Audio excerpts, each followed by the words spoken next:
পুরোটা রাস্তায় আমার কাছে মনে হলো যে খুবই অনিরাপদ। যত অন্ধকার হয় তত এখানে ভয়াবহ হয়। ইনসিকিউরিটি সবাই ফিল করতেই পারে, তো আমরাও ইনসিকিউরিটি ফিল করি। যত অন্ধকার হচ্ছে অত ছিনতাইকারী বেড়ে যাচ্ছে। ইজিলি পর্যটকরা ঘোরাফেরা করতে পারে, কিন্তু ইদানিং এটা খুব সমস্যা হচ্ছে। টুরিস্ট পুলিশের যে বক্সটা, তারপর থেকে একেবারে অন্ধকার পুরোটা রাস্তা। আমি একদিন মারমেইড ইকোতে গিয়েছি, ইনানির দিকে পার হয়ে ওই পাশে রিজু খালের দিকে।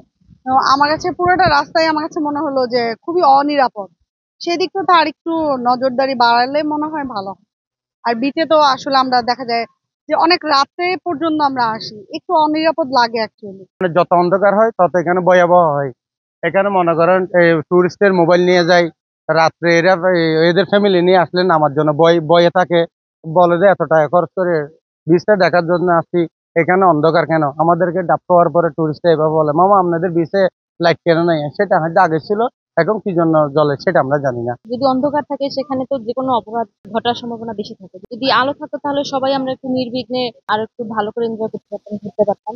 এটাই, যদি একটু এর দিকে যদি কর্তৃপক্ষ একটু দৃষ্টি আকর্ষণ করে, একটু আলোর ব্যবস্থা করে, তাহলে সবাই আরেকটু এনজয় করতে পারবে। রাত্রেবেলা অনেক সময় লাইটিংটা কম থাকে, যেটা করে একটা ইনসিকিউরিটি সবাই ফিল করতেই পারে, তো আমরাও ইনসিকিউরিটি ফিল করি। আরো ব্যাপারটা যারা এখানে আছে, কর্তৃপক্ষ আছে, তাদের এটার দিকে সুদৃষ্টি দেওয়া উচিত আমি মনে করি। যত অন্ধকার হচ্ছে অত ছিনতাইকারী বেড়ে যাচ্ছে। আমরা তো মনে করেন ক্ষুদ্র ব্যবসায়ী, ছোটখাটো ব্যবসা করি, আমরা তো সন্ধ্যার পর হলে চলে যাই, 8টা 10টার পর হলে আমরা চলে যাই।